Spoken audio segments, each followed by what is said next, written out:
সকাল থেকে আমি যতবারই রুমে আসছি সিঙ্গেল সিঙ্গেল সেপারেট বেড, আর আমি এই সোফাতে বসছি। মিনি ফ্রিজ, যেটা মনে হয় বাইরের ভিউটা মানে অসাধারণ বাইরের ভিউ। পুরো লাইট অফ করলে বোঝা যাবে এটা কত সুন্দর দেখতে লাগছে। এটা হলো স্নান করার জন্য। এই যে 317 নম্বর রুম। এখন আছি দুর্গাপুরে। সো এখন রুমে যাব, রুমে কেউ নেই। আমার সব অন হয়ে গেছে। তো চলো এখন রুমটা তোমাদেরকে ঘুরে দেখাবো। তার আগে আমি আমাকে দেখিয়ে নিই। হ্যালো বন্ধুরা, আমি এখন আছি দুর্গাপুরে। দুর্গাপুর হোটেল হলো মিস্ট উড হোটেল। তো হোটেলে ফার্স্ট টাইম এসেছি, মানে এই হোটেলটায় ফার্স্ট টাইম এসেছি। হোটেলটা খুবই সুন্দর, আমাদের রুমটাও খুবই সুন্দর। তো ভাবলাম তোমাদের সঙ্গে সেই রুমটা একবার শেয়ার করে নিই। তো চলো ব্যাক ক্যামেরায় তোমাদেরকে আমি রুমটা দেখাই। এই হলো আমাদের দরজার এন্ট্রি। এখান থেকে ঢোকার পর এই কার্ড অফ এখনও হয়নি, সঙ্গে সঙ্গে অফ হয় না, কিছুক্ষণ পরে হবে। সো এটা দিলে অন হবে সব রুমের লাইট। এই হলো আমাদের রুম। এদিকে আছে ওয়াশরুম, যেটা আমি দেখাচ্ছি। চলো আগে ওয়াশরুমটাই দেখিয়ে নিই। সো এটা হলো ওয়াশরুম আমাদের, যেটা খুবই সুন্দর। এটা হলো স্নান করার জন্য। এরপর যেটা আছে ঢোকার সাথে সাথে একদমই ওয়াশরুমের সামনেই রয়েছে, সেটা হলো ওয়ার্ড্রপ। ওয়ার্ড্রপে অলরেডি আমাদের অগোছালো জামা কাপড় রাখা রয়েছে, তো সেটা দেখার কিছু নেই। এরপর রয়েছে আয়না, যেখানে আমরা সাজলাম, মানে সকালবেলা সাজগোজ করেছি। তো আয়না এখানে। তার আগে যেটা হলো সবথেকে বড় কথা, সিঙ্গেল সেপারেট বেড।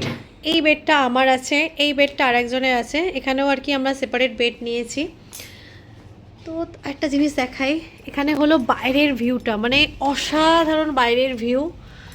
মানে দূরে যেদিকেই চোখ যাচ্ছে সেদিকেই শুধুমাত্র মানে জঙ্গল আর জঙ্গল, মানে এখান থেকে বোঝা যাচ্ছে না। তো এর ওপরে ফ্লোরে উঠলে মানে বোঝা যাচ্ছে যে দূর দূরান্ত আমি শুধু জঙ্গল দেখতে পাচ্ছি। এখানে শুধু রাস্তা রয়েছে, মেন রোডটা গেছে, আশেপাশে সেরকমভাবে বাড়ি ঘর কিচ্ছু নেই। আমার মনে হলো প্রথমে এই হোটেলটা আছে, আমি জানি না, মানে যদিও লোকের বাড়ি ঘর হয়তো সেটা অনেক দূরে দূরেই রয়েছে। আচ্ছা, তাছাড়া যেটা আছে টিভি, যেটা সব হোটেলেই থাকে। তো টিভির সাথে যেটা রয়েছে মিনি ফ্রিজ, যেটা মনে হয় জল রাখা হয়েছে, একদম জল রাখতে দেওয়া হয়েছে, মানে যাতে একটু জলটা ঠান্ডা ঠান্ডা পাওয়া যায়, সেই জন্য ফ্রিজ চলছে, ফ্রিজ অন আছে। তো মিনি ফ্রিজ দিয়ে দিয়েছে এখানে। তোমরা জাস্ট রুমটা দেখো, খুব সুন্দর। আমি লাইটটা একবার জ্বালিয়ে দেখাই, মানে যদিও লাইটটা আমি অফ করে জ্বালালে মনে হয় বেশি ভালো লাগতো, তাও আমি একবার জ্বালাই। জাস্ট দূর থেকে দেখো, মানে পুরো লাইট অফ করলে বোঝা যাবে এটা কত সুন্দর দেখতে লাগছে। তো চলো অফ করে দিলাম। তো এই হলো আমাদের রুম, যেটা খুবই সুন্দর। এখানে একটা সুন্দর করে একটা ছবি দেওয়া রয়েছে। আর যেটা মানে কি বলবো, এই হোটেলে মনে হয় এসে আমার একটা জায়গাতেই সারাদিন কেটে যাবে, দিন রাত কেটে যাবে, সেটা হলো এই জানলা।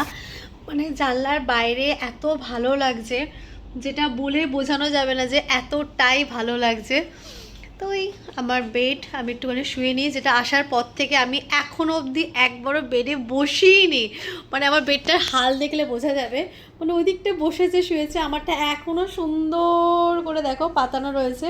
মানে একবারও আমি এখনও এসে বেডে একবারও এখনও অবধি বসিনি। আমি যতবারই এসেছি রুমে আমি সোফায় বসে আছি, মানে সকাল থেকে আমি যতবারই রুমে আসছি আর আমি এই সোফাতে বসছি আর বাইরের দিকে তাকিয়ে থাকছি। মানে আমার এত ভালো লাগছে বাইরের দিকটা দেখতে, মানে খুবই সুন্দর আর কি। মানে হোটেলটাও খুব সুন্দর, মানে হোটেলের পাশে বেশ পরিবেশটা বেশ শান্ত একটা পরিবেশ, সেটাও খুবই সুন্দর।